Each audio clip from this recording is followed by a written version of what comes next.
Hi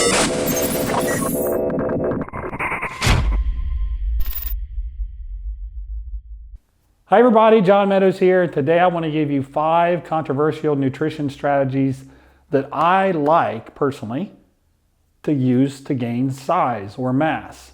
So how do you gain mass? How do you get bigger? Here is nutritional strategy number 1, and this is the most controversial. If you have followed me for any length of time, particularly since 2011, you know that I love intra-workout drinks, intra-workout nutrition. I would also put a caveat by that and say this approach is better and better for you the harder you train and the more volume you use. So if you're going in the gym, you're not really training that hard, then is an intra-workout shake necessary? Absolutely not. If you're going in and you're in and out in 20 or 30 minutes, is it necessary? Is it going to help you? Probably not. But what about those of you who are working really, really hard? You're in there for an hour, maybe a little more than an hour, maybe you're in there an hour and a half, you're training your butt off and you're working as hard as you possibly can. If you're one of those people, an intra-workout drink can be very, very beneficial. Rapidly absorbed aminos and specific types of carbohydrates can really, really help with your recovery. It does this through a couple different ways. Again, it's very debatable. There's not a lot of studies that are even done on this, but what I've seen shows that muscle protein breakdown is actually very, very limited. It doesn't occur nearly as much as it does when you don't use an intra-workout drink. So that in itself is a very, very good and powerful thing. Why is that? Could it be because it manages cortisol better with the carbohydrates? That's a possibility too. But the bottom line is if you've actually tried this, then you can tell you're not as sore. This is 95% of people see this. They're not as sore. Most of the people who don't like the intra-workout strategies either have never tried it or they use really cheap, crummy ingredients. Maybe they just used some BCAAs and that was it. I'm talking about a full spectrum essential amino acid. I'm talking about a cluster dextrin, branch cyclic dextrin type carbohydrate that keeps a nice steady insulin level while you train. That, in my opinion, is a very, very valuable strategy for gaining size, provided all your calories are in your diet. Now, a lot of people would say, well, you eat your pre-workout meal, all that stuff's in your blood. I get it. I totally get it. But just try it and see what you think. If you don't believe me, that's fine.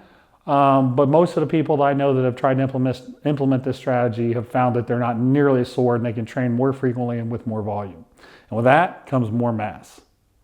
Tip number 2 for gaining mass is very similar to tip number 1, and it's bracketing your carbs around training, pre-workout and post-workout. The post-workout carbs aren't as important since you've already addressed the recovery while you were training with the intra drink.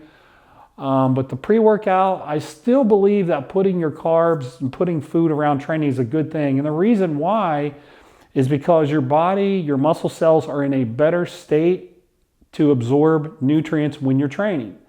The act of training itself, creating mechanical tension in the muscle, improves insulin sensitivity in your muscle cells. Also, when you eat a carbohydrate, a meal that has carbohydrates in it with your pre-workout meal, it's going to tell your pancreas to make insulin. And when insulin is your blood, insulin is a transporting hormone. So when you have insulin in your blood, it's going to attach to an insulin receptor on your cell membrane. Bottom line is your muscle cell is going to be more primed to accept nutrition around training from the food itself, and also just not even related to the food, the training itself. So you have 2 really good things happening that are going to allow you to absorb nutrition and deposit into your muscle cell, which is where you want it to go, not into your fat cells so much. So again, I'm a really, really big believer in this, doing this nutrition around your training time. Tip number 3, nighttime protein. This used to be a pretty popular idea a long time ago. It kind of comes and goes. The idea is that you get a protein that stays in your body for a longer period of time before you go to bed. Now, a lot of people these days are not eating before they go to bed, claiming that it interrupts their sleep or what have you.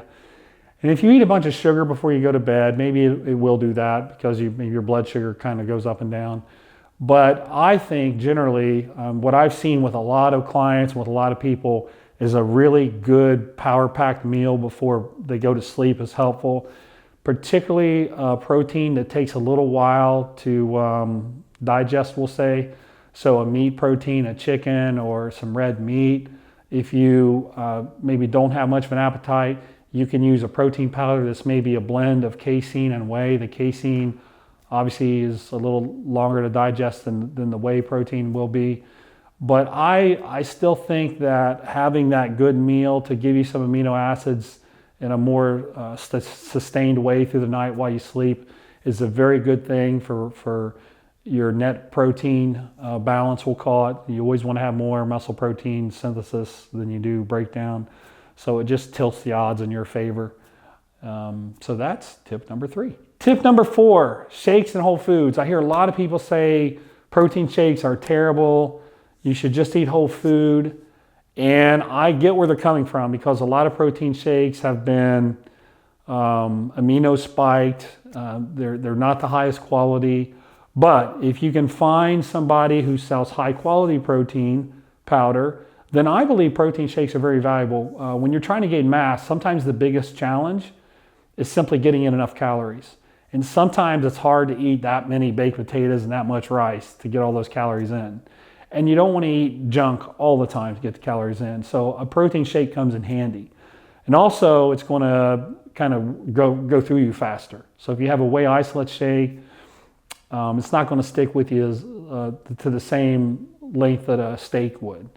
So I think that protein shakes can be very, very valuable. What I've done in the past is I've seen a lot of people, they'll go a heavy meal, a shake, a heavy meal, then a shake.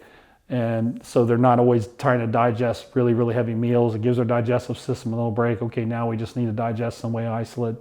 Maybe throw in some peanut butter or almond butter or something with it to slow it down a little bit.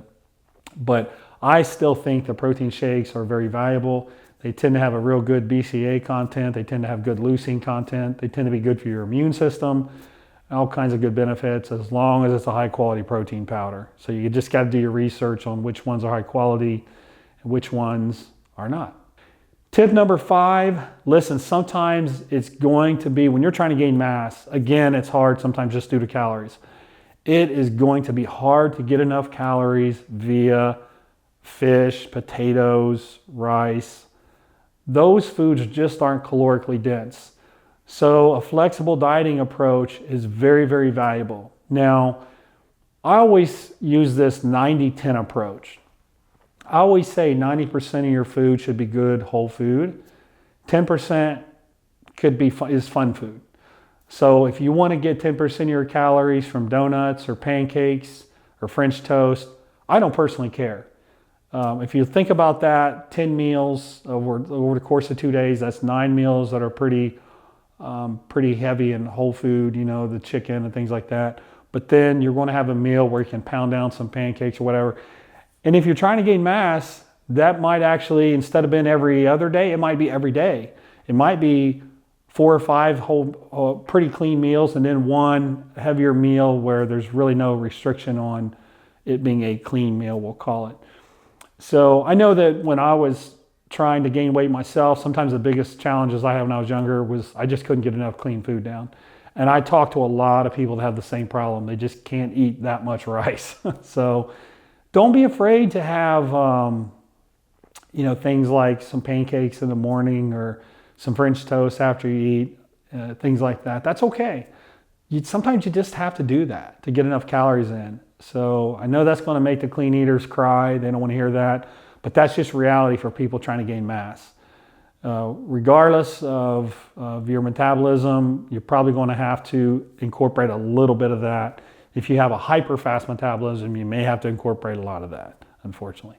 Or fortunately, because you may get to eat a lot of food that otherwise other people can't eat. So anyways, those are just some easy tips for gaining mass that I think will help if you employ all of them nutritionally. So thanks. If you have any questions, if you need some clarification, just comment below and I'll be sure to answer, and we'll see you next time. If you like that video, I know you're going to love my app, available on the Google Play Store for Android, iPhones, and the Apple Store. There's so much information on here, it's amazing. Training, workouts, hundreds of workouts, nutrition methodology questions, chemical enhancement, supplementation, client prep, and a Q&A button. Check it out.